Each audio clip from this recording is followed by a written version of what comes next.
The main focus of this podcast episode is to prevent you from doing this, looking like this, and ultimately sounding like this.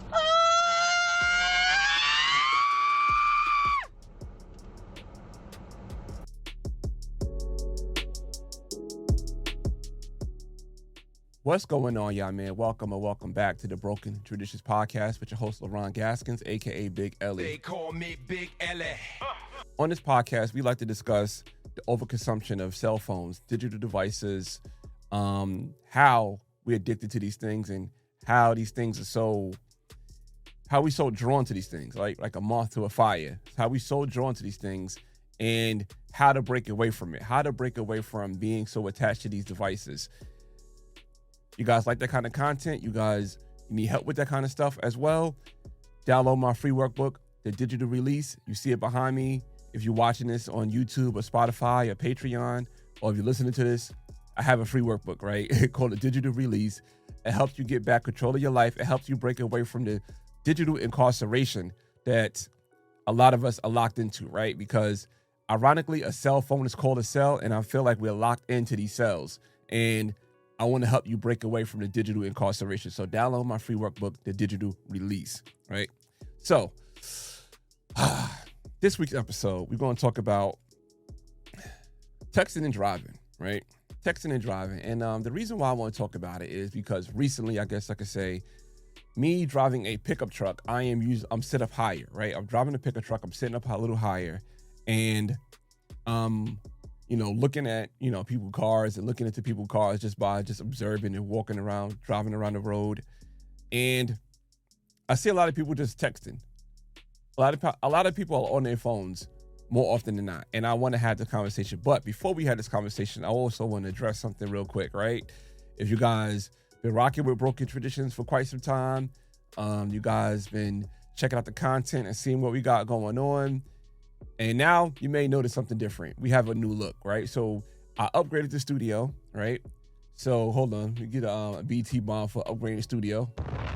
So we upgraded the studio, and with the upgrade of the studio, man, it's a new look. I wanted a more cleaner look. I want less distractions behind me. I just wanted a different look, right? I want a different look, and the upgrade, it was something that I wanted to do because I want to give you guys a better product. And also, me upgrading it came by the way of you guys supporting me, right?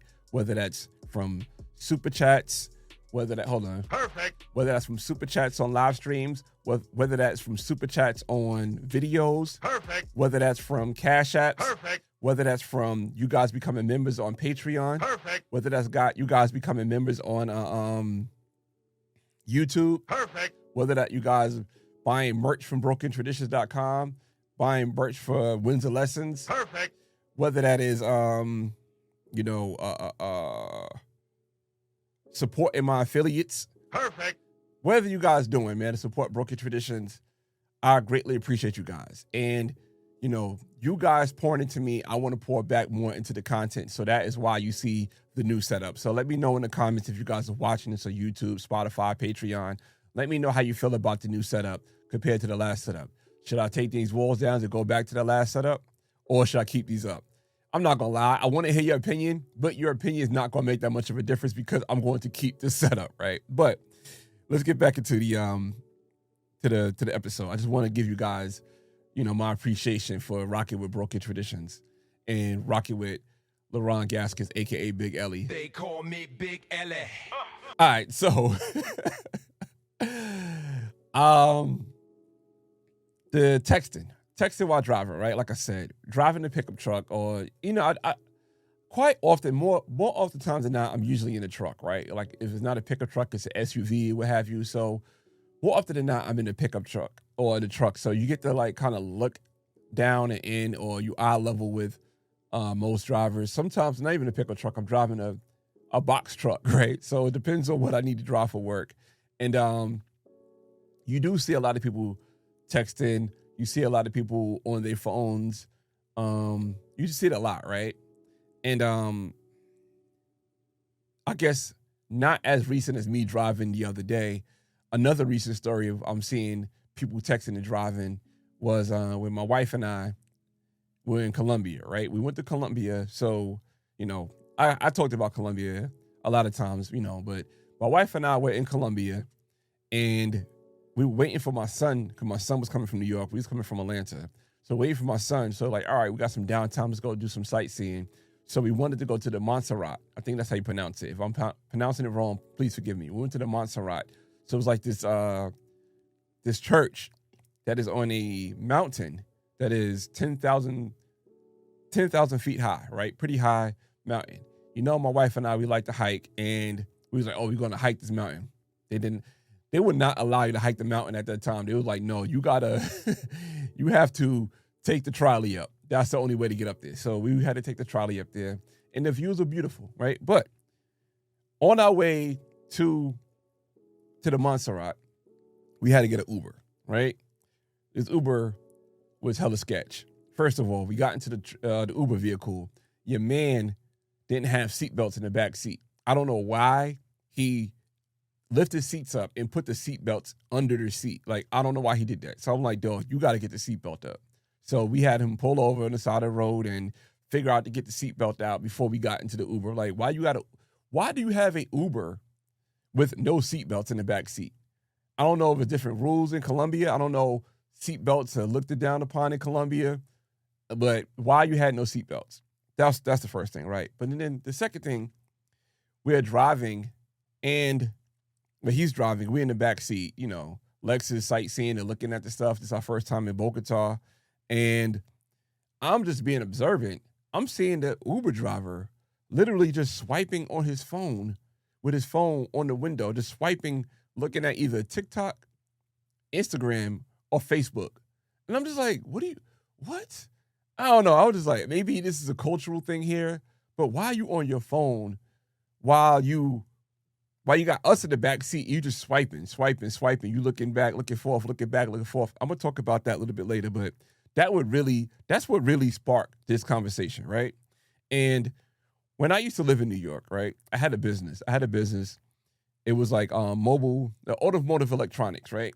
And, being in business, you work with people who are in different fields so they could like help, you help them, they help you. So like, I might work with somebody who does upholstery. I might work with like auto mechanics and also work with like people at body shops.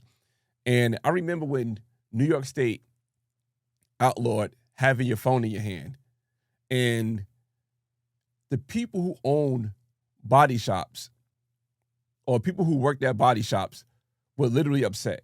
It threw me off. And I didn't understand it. Why are they upset that they banning something that needs to be banned, right? Like, if you texting while you're driving, they need to ban this. And you know what they told me? Texting and driving is good for business. I was like, I never looked at it like that. But people who text and drive, I guess, were getting in accidents so much, it was helping them. And now they thought their business was going to have like a huge churn because of the texting and driving now being outlawed. But they didn't have the churn. People were still texting and driving at an alarming rate, right?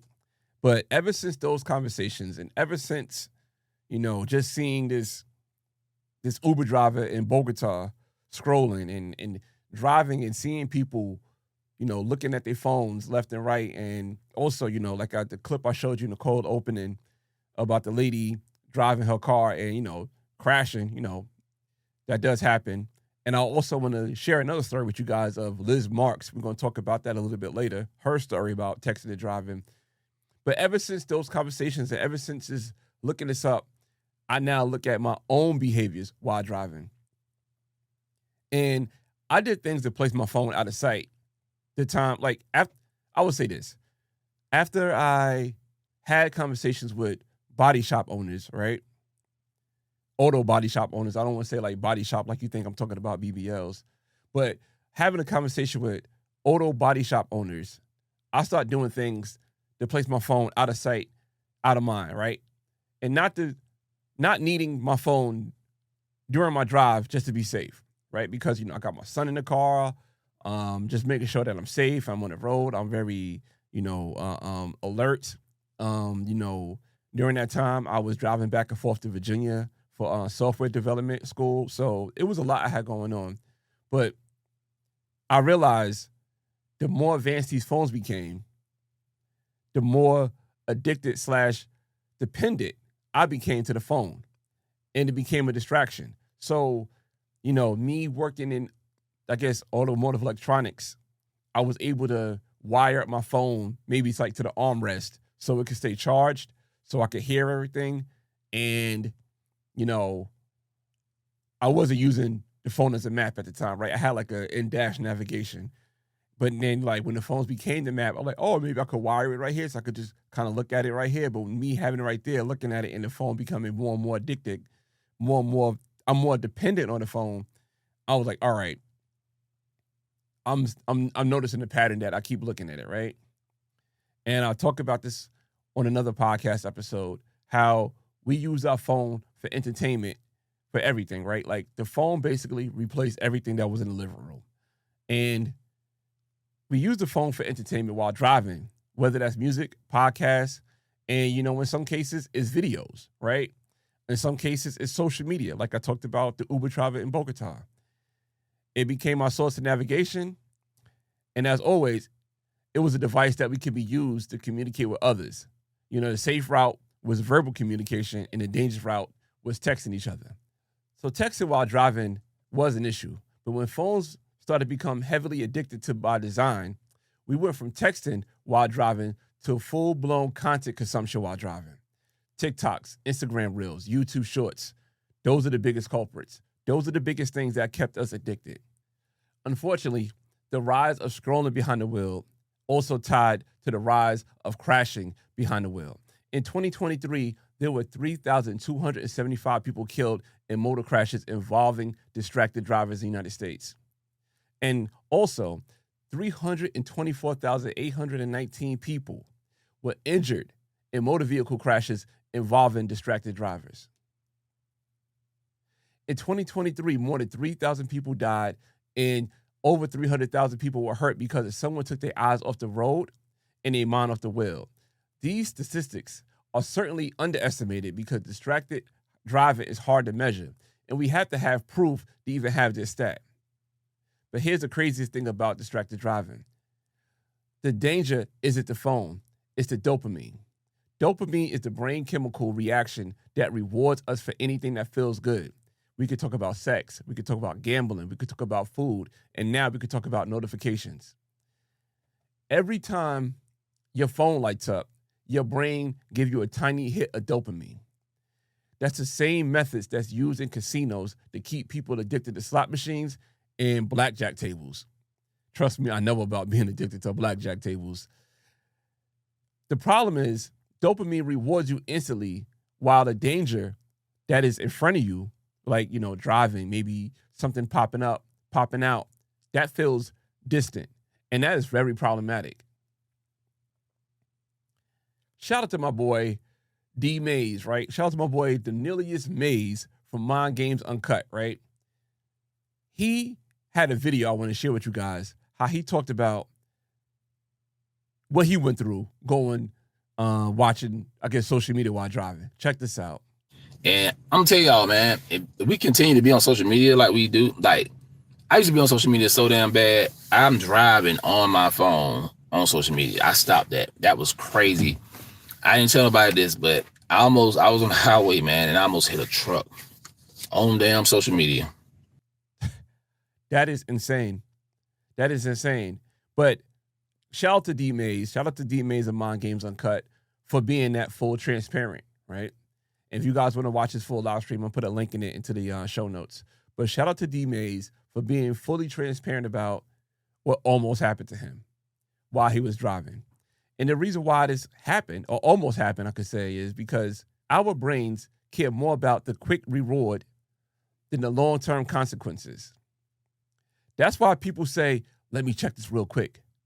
Let me see this real quick. Oh, this notification going off. Let me see. You're not making a logical decision. Your brain is chasing a reward. The primitive part of our brain, the limbic system, reacts faster than the logic part of our brain. So when your phone buzzes, the notification, I don't know. This kills me. I don't know why people do this, but that little flashlight that goes off when you get a notification, like, why do you need a whole flashlight? I don't know. I just hate seeing that. It's a pet peeve of mine. But when those notification goes off, the reward center of your brain fires off dopamine before the logical part brain says, hey, I'm doing 75 on 75, or I'm doing 85 on 85. Or if you're one of these, I don't know, these Hellcat Dodge Charger dudes, you're doing 120 on 85 and having a whole police chase and dipping in and out of traffic. But, I digress on that. It's something I see too much in Atlanta. But you going that fast, your brain said, yeah, I'm doing, like I said, 85 on 85. Let me not check that now. But it don't say that. What it does is that dopamine is saying, let me check this message real quick. And, and this is why, like, people that you think is responsible, right? Say, like, adults and parents and, I don't know, police officers, professionals, whoever, and they find themselves glancing at the phone while they behind the wheel. It's not that they don't care about their safety. They're addicted to the hit. And oddly enough, right, when New York, I talked about New York, I just want to talk about this part real quick because I kind of thought about it. Oddly enough, in New York, when texting while driving, hold your phone while driving was outlawed, from what I understand, from talking to police officers, there was not a lot of tickets being written up on that. And you know why? Because the police officers were doing the same thing as the people driving the vehicles that was doing the same thing. And let me share this clip with you guys real quick of a police officer texting while driving and getting into an accident.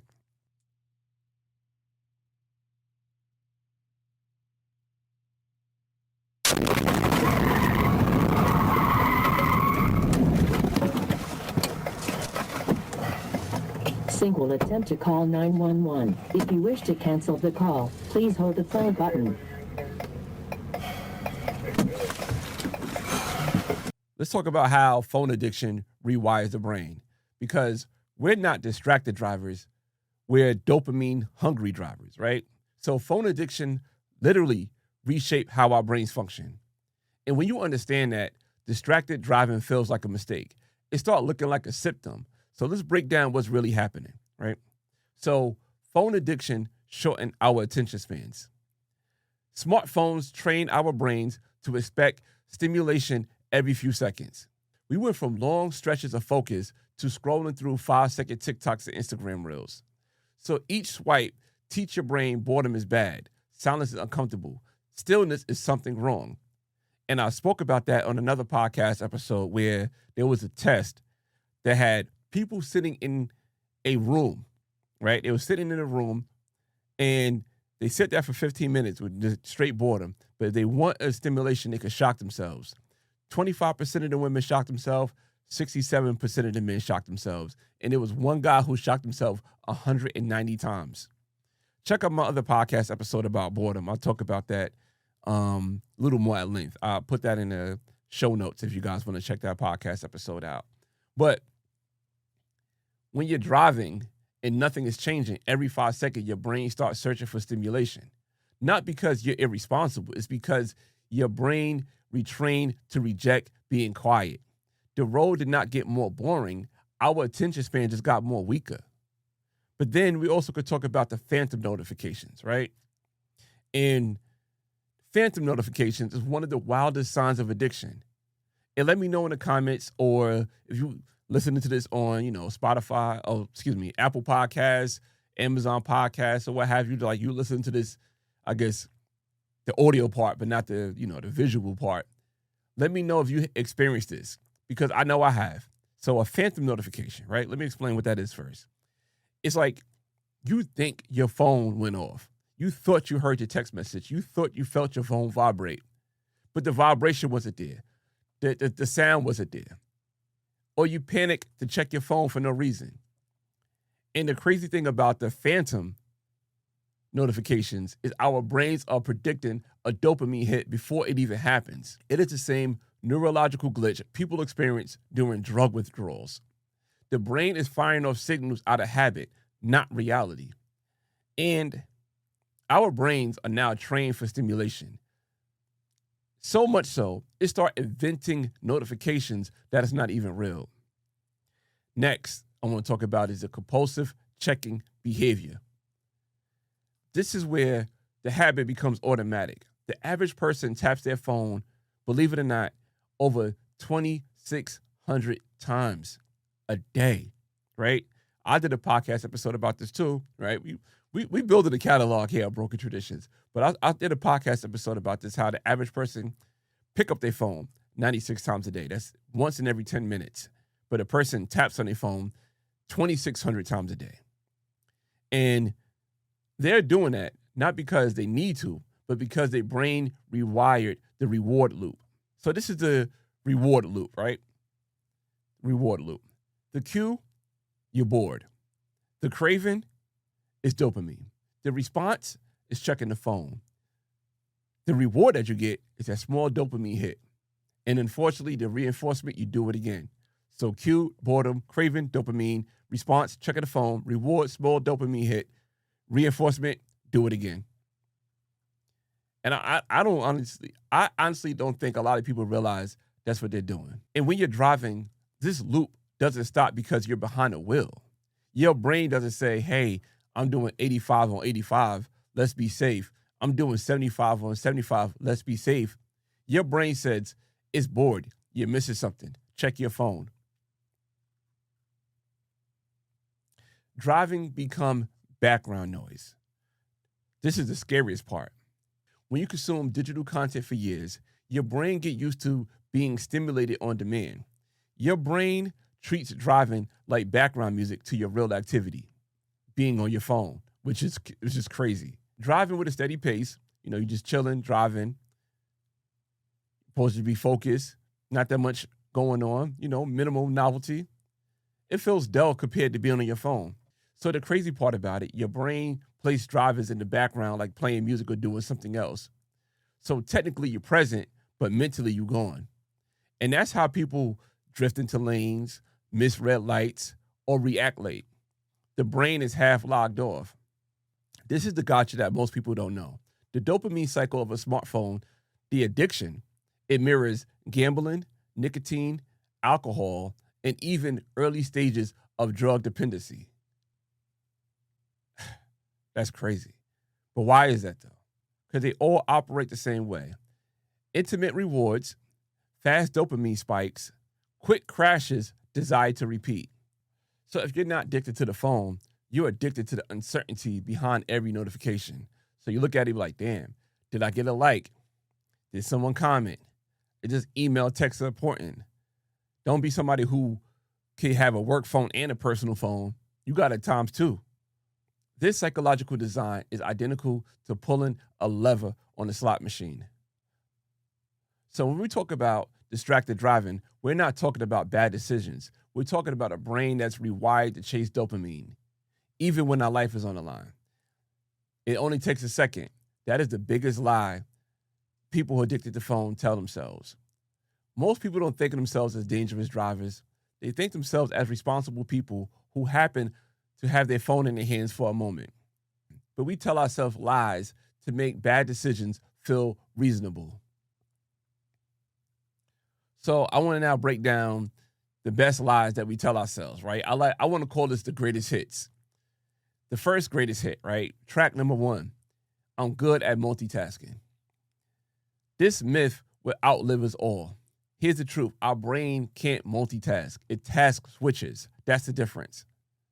People always say, yeah, I could multitask. You're not really multitasking. It's just going from one task to the other. It's not doing it simultaneously. So thinking you can multitask while driving is like thinking you could blink for 2 seconds without missing anything. It only works until it doesn't. So when you look down at your phone, your attention span drops, your reaction time slows down, your stimulation awareness disappears, and your brain has to reload the environment when you look back up. The split second people get badly injured or even worse, die.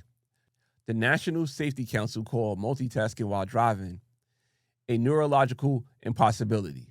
Yet, millions of people think they're the exception to this rule.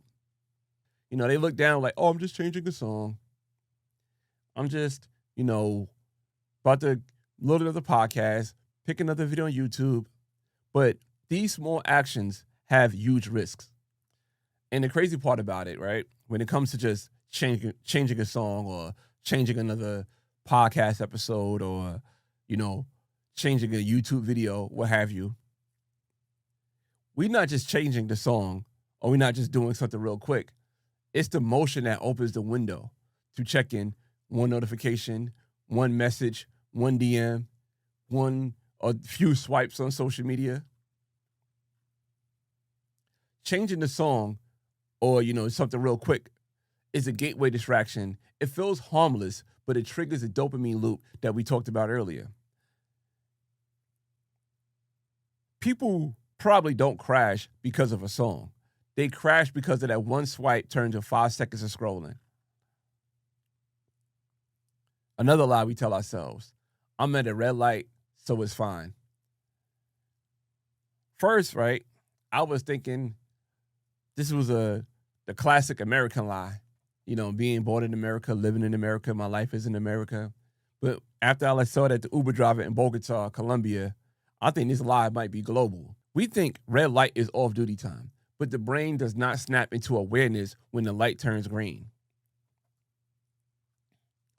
Researcher Daniel J. Simmons calls this inattentional blindness. You're physically looking at something, but you're mentally gone.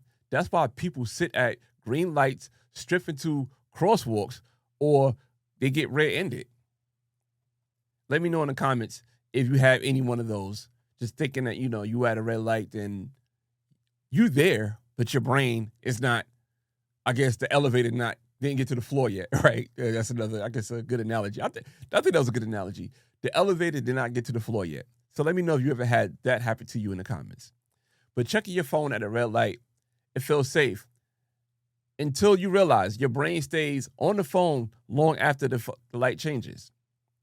Another lie we tell ourselves: I know these roads, I'm safe. I call this the confidence trap. Being familiar with something make you less alert, not more. So when you drive down roads, your brain goes on autopilot. So you stop scanning, you stop anticipating, you're not really fully engaged. And when that happens, that's when unexpected danger hits the hardest. It could be some kid just running into the street. It could be, I'm not laughing at the kid running to the street and getting hit, right? But I'm thinking about something else, right? So like, say a cyclist you didn't expect. And I remember this because I'm just thinking about this. We were cycling in New York and we were cycling with this guy, right? I'm not going to say his name, but we were cycling with this guy and he was notoriously known for taking off his feet out the clip and kicking cars that wasn't paying attention. So if you don't want to get hit in Brooklyn with pennies or get your car kicked and, somebody just dipping in and out of traffic, you can't catch them, pay attention, right? But a cyclist you didn't expect, a vehicle braking unexpectedly, or debris on the highway. Like last night, my wife and I, we went to a birthday gala and I'm driving home. There's a whole ladder in the highway. Like, a ladder? How do you have a whole ladder in the highway? But if I wasn't paying attention, if I was doing something else besides paying attention to the road and driving, I would have hit that ladder and messed up my whole entire vehicle. But, knowing these roads don't make you safe. It makes you overconfident. The moment you think you're the safest is usually the moment you're least prepared. And the lies I put out there, right, these are not personal. Because now I want to kind of zoom out with a wide angle lens and look at a whole landscape. In America, right, this country that we're in America, we worship speed, convenience, productivity, instant gratification, and staying connected 24/7. So with that being said, we're taught to move fast, stay reachable, and never miss a message, respond immediately, and stay entertained. And our devices are designed to support that lifestyle. So we're not lying to be reckless. We're lying because our culture taught us to prioritize convenience over caution. These lies about driving don't come from individual people making bad choices. They come from our culture that rewards distraction and treats constant phone use as normal behavior. It's I would say this, to me, it's not a personal flaw. It's just being a product of the environment that we live in. Distracted driving is not a moment of weakness. It's a lifetime of cultural conditioning, and it only changes when we finally tell ourselves the truth and stop living with these lies. Now, the culture, right? The culture behind distracted driving. Driving isn't dangerous, but our constant need, I should say, for stimulation is. So driving while distracting isn't just a personal problem. It's a cultural one. So let me explain. Because in America, we live in a society where being disconnected feels wrong. And the mindset bleeds into every part of the road. So let's break down the culture that makes distracted driving the almost inevitable. America. In this culture in America, we are addicted to stimulation. We live in a country that refuses to sit still. Silence feels awkward, stillness feels unproductive, and boredom feels like failure.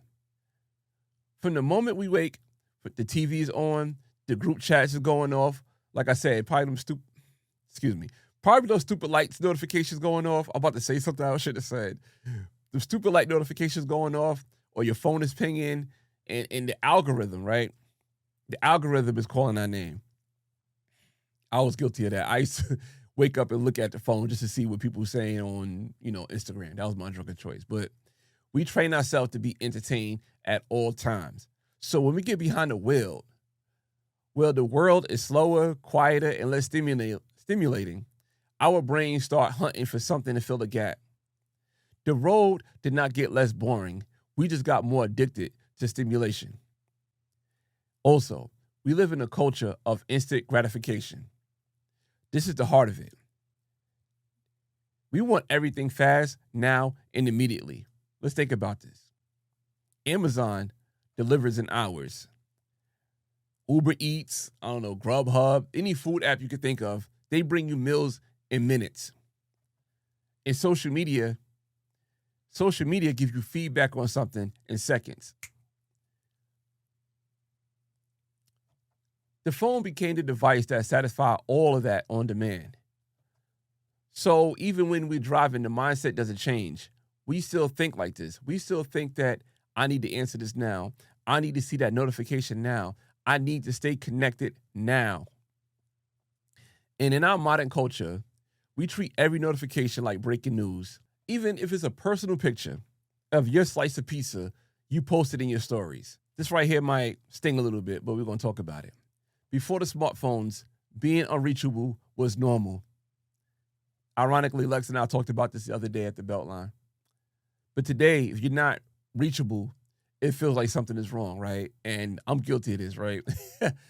Like, say for whatever reason, right? Jamari location is off. Maybe he's somewhere where he don't have service or whatever. I'm calling. I'm like, yo, what's going on? If I see his notification is off, I want to know what's going on.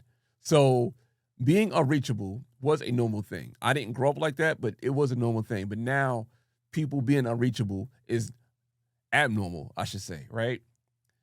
So the culture we live in now, right, is responding late. Oh, that's rude. Missing a message. Oh, you suspicious. You suspect. Going quiet is weird. Not posting something means you're hiding something. And setting boundaries, oh, you antisocial. And because all of that, people feel guilty ignoring their phones, even when they're doing something as serious as driving. Modern culture does not just encourage 24/7 connection, it expects it. The pressure to perform online. We live in a culture that loves to document everything. And I'm guilty of this, right? Like I shout out to the channel members. I said to the channel members, shout out to you guys on Patreon and on brokentraditions.com and on YouTube. I did a 30-day detox of social media apps on my phone, right? And I documented it. But some of the videos that I did were literally videos of me driving, right? So I have this whole setup in my truck where I have this professional grade suction cup that holds my phone so it won't bounce and stuff like that. But I have that in my truck and I'm driving, recording myself, talking about, the 30-day challenge. So I'm guilty of this, right? So I'm doing video journals of me driving while I'm talking. And I'm gonna give you another example how I'm guilty of this. I was in Montana, right? I was in Montana, and the landscape in Montana was just so beautiful, right? Just seeing it was so beautiful. And I had to go there for work. And I would love for my wife to go to Montana with me, but she couldn't come. It was like real short notice. Tickets were stupid expensive because it was short notice. And I wanted to take pictures of my wife. I wanted to take pictures of the mountains for my wife to see when I get back home. So my irresponsible self, driving one hand, got my Canon series camera with the 50 millimeter lens, taking pictures like this while I'm driving. Snap, snap, snap, snap, snap. And when I was driving, I didn't think about, I'm going to hit something because it's open roads, nobody in the roads. But, I don't know how the odds of this happening, right? So when I went to Montana, right, just a quick backstory. When I went to Montana, I had to stop in Salt Lake City because I was going to Billings, Montana. So it's not like Billings, Montana is not like a big airport, right? So I had to go to Billings, Montana. And when I went to Billings, from Salt Lake to Billings, I sat next to a gentleman. And he was also from Long Island. So what are the odds of me going to Montana, sitting next to somebody that is from Long Island? So him and I were talking. He said, how he moved to Montana and he loves it out there, what have you. But he said to me, you have to be very, very aware when you're driving because the last thing you want to do is hit an elk or a bison. He said, you hit one of those, you're dying. Montana speed limit is 80. And if you hit one of those going that fast, you're dying. So me taking pictures of this beautiful landscape, I could have easily crashed into an elk, crashed into a bison, crashed into, one of those two large animals. I mean, I didn't see an elk while I was there, but I did see a bison. Huge. These things are huge. And if I would have crashed into that while I try to take pictures because my brain is not reprocessing the environment of what's going on in fast enough time, me and that Chrysler Pacifica that I rented would be destroyed. But like I said, I am guilty of this. Just because I wanted content. Like I said, I talk about doing the journal entries. I talk about taking pictures while I'm in Montana on a whole camera. Not even my smartphone, a whole camera. Smartphones are probably a little easier. I'm using a full-blown camera taking pictures. And, for a lot of people, the car became another stage for them to record, right? They post, check comments, and curate stories. Distracted driving is what happened when the culture collides with addiction. Like I said, and I'm guilty of it. But this is the big perspective shift. People aren't just picking up their phones while driving because they're reckless. They're doing it because the American lifestyle is designed around constant stimulation, instant feedback, nonstop connectivity, digital identity, and public performance. And driving is one place where those habits become life-threatening. And this is why distracted driving is so dangerous.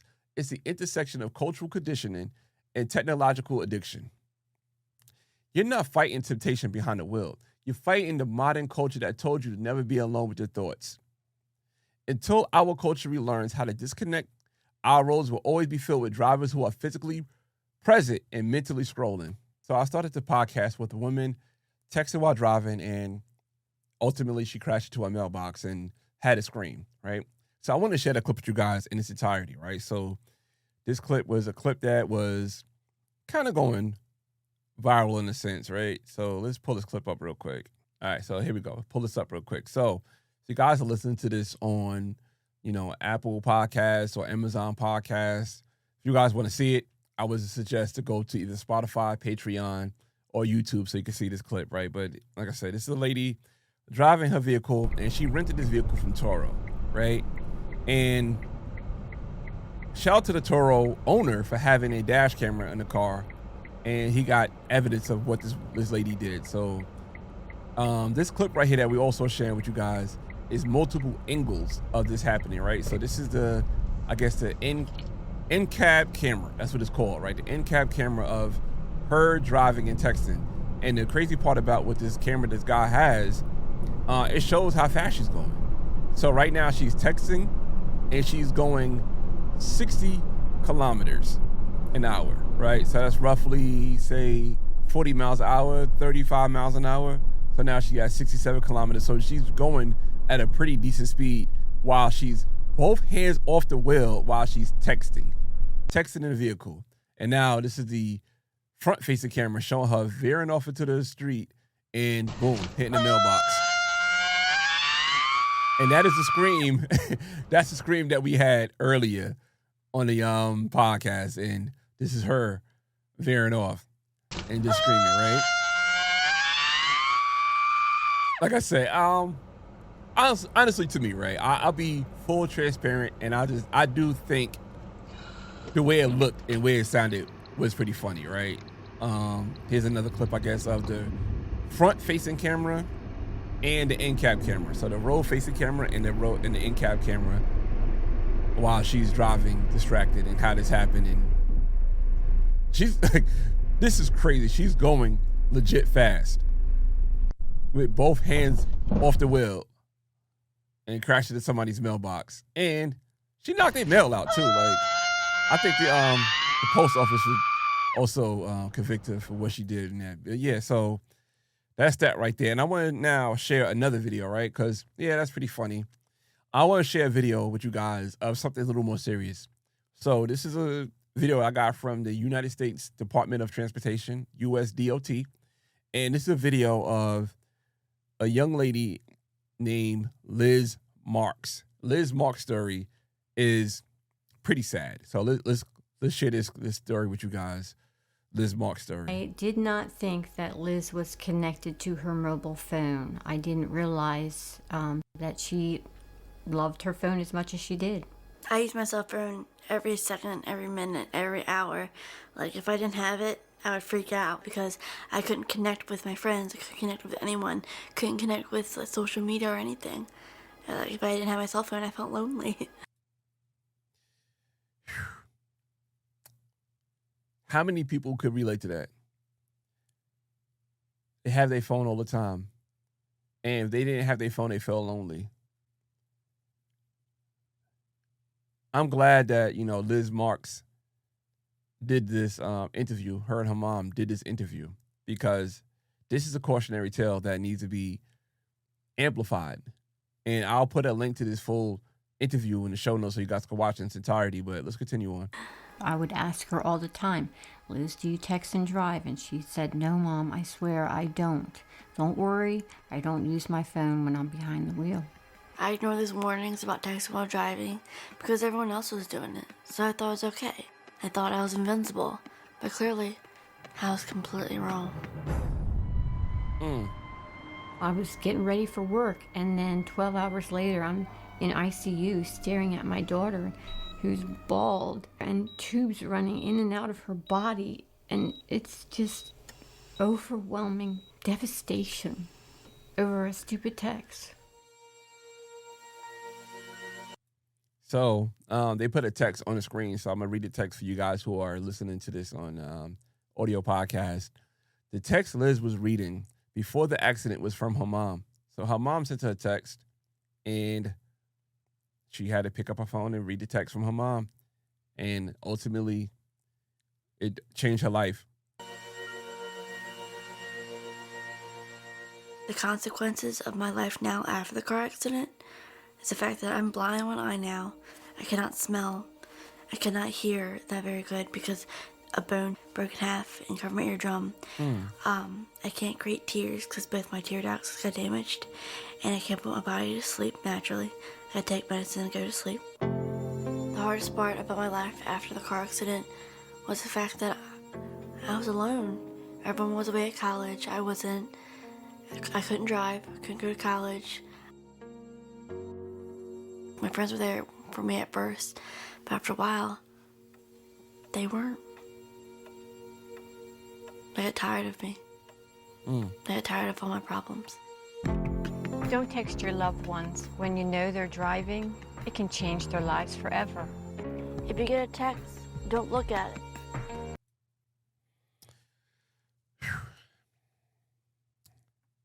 it. Liz, thank you for the for that vulnerability, sharing that moment with people, and also putting that warning out there. And like I said, that warning should be amplified 1,000 times, because texting while driving, those could be the consequences. She said she's blind in one eye. A bone broke in her head where her eardrum is at, so now she have trouble hearing. She had to take medicine to go to sleep. She can't cry because the tear ducts are damaged. And the sad part about it, she admittedly said she was addicted to the phone because she didn't want to feel lonely. And after she had to crash, what happened? She started feeling lonely. I want to talk about ways that we could break the tradition of distracted driving, right? Because distracted driving isn't a life sentence. You can unlearn it the same way you learned it. This part of the episode, I want to kind of shift away from the awareness and kind of shift towards action, because now we can understand the role that dopamine, our culture, and addiction play. You have more control than your phone wants you to believe. So let's break down some steps that will make a difference. Some things that I've done, and also some things I'm going to start implementing, right? One thing I'm going to start implementing, real talk, is use Do Not Disturb while driving. Most people have a decent phone, and in these decent phones, some of the minimum standards are drive mode, where the phone will sense that you're driving, like something inside the phone can sense while you're driving, or say like you have Apple CarPlay or Android CarPlay, you have that device CarPlay mode. It also know that you're driving. It would turn your phone into Do Not Disturb. So most phones already have this built in. So once the phone detects a motion, it turns off the notifications. So you could use Do Not Disturb while driving. It blocks notifications, it silences pings, and it stops the dopamine loop before it starts. Let me tell you why it works. Since you don't get those buzzes, you don't get those cues. You don't get those cues, you don't get the cravings. You don't get the cravings, you don't get the urge to grab the phone. It interrupts the addiction at the root. You can't be tempted by a notification that you don't hear. One thing that I do, right? Put the phone out of reach. This may sound simple, but it's one of the most effective strategies you could do. The further your phone is from your hand, the less power that it has, right? I talked about it earlier before the phones became really addictive. I used to put the phone in the armrest, control everything through the screen. Some people, you can put the phone in the glove box. You can put the phone in the back seat, or if you have like a car with the back seat pocket, you could reach around, put the phone in the back seat pocket. So when you get out the car, you could just reach around the passenger seat back pocket and get the phone out when you're ready to get out the car, or when you're ready to put it into the car, you can put it right there. I know some phones have those little pockets in the back seat, so you could use that. Or your bag, Me, I have a book bag that I take a lot of times when I'm working in certain places and then bringing my laptop. So I have like this cell phone pocket, and I put my work phone and I put my personal phone in the cell phone pocket. And it works for me, especially now that, these vehicles have wireless Apple CarPlay. Not sure about Android, right? But I know they have wireless Apple CarPlay. And, before I start driving, I could upload my route. I could, put on some songs. I could just do a few things and just go. The key isn't hiding your phone, it's breaking the hand-to-phone reflex that our brain has built over the years. And like I mentioned before, I'm doing these things before I start driving. That's another thing you could do. Build your driving environment before you start driving. To me, right? This is what I believe. One of the biggest reasons people reach for their phones are, like I said, changing the song. Maybe you got to do something on the GPS, queuing up a podcast. Hopefully it's Broken Traditions Podcast. Shout out to Broken Traditions Podcast. Another thing you do is setting the temperature and also checking your route, where you're going. So before you pull off, why don't you set up your playlist? Set up your navigation, your climate, or have your podcast queued. If you set up the road right, you won't need your phone while you're on it. Now, the next step is something that I got from my son, and I did it because he mentioned it, and I was like, let me try this out. And that is deleting social media apps from your home screen. Not just deleting the app entirely. I've done that too. I deleted a lot of social media apps, but not deleting the apps entirely. Just remove it from the home screen. First, let me tell you why this works. 1, it decreases friction. 2, it makes mindless tapping harder. 3, it slows down compulsive checking. And 4, it forces intention. So you don't need to delete the apps entirely. It just makes your brain works a little bit harder to reach them. So it's like when you're on a diet, right? You put the snacks at the top shelf, that it takes a lot more effort to reach it. They are still there, but it's a little harder to reach. So sometimes that those cinnamon frosted Pop-Tarts that you wanna snack on, if it's on the top shelf, you got to get a stepping stool. You got to get these things to get the reach to them and make it a little bit harder to reach. And also, another thing you could do, recognize your triggers. For most people, what are the triggers are? Boredom, anxiety, silence, loneliness, curiosity, and sometimes it's just the habits that you have, right? Once you identify your top triggers, you can start planning around them. That's the wonders of it. So, for example, right, if boredom triggers you, listen to a podcast. If anxiety triggers you, put the phone out of reach. If silence triggers you, create a playlist ahead of time. If habits trigger you, turn on Do Not Disturb while driving. Replace the phone with a purpose. This is the heart of the broken traditions mindset. You ask yourself, what is driving supposed to give me? Maybe peace, thinking time, mental clarity, a break from stimulation. Driving is one of the last places in society where we can disconnect. Turn the vehicle into a quiet space, a place of reflection, a zone for mental resets, a break from digital world. This flips driving from being bored to necessary. Your vehicle becomes one of the places your brain gets to breathe. So the digital release workbook, right? My gift to you, the free workbook. You go to my website, brokentraditions.com. You can download it for free and use it.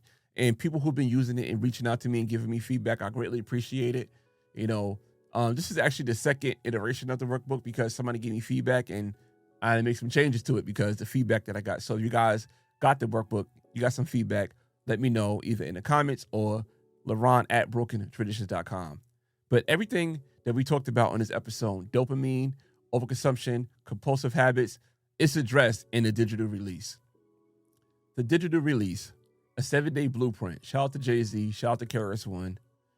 But the 7-day blueprint to take your mind back from your phone, not just a car, but from everywhere else too. You don't beat distractions by trying harder.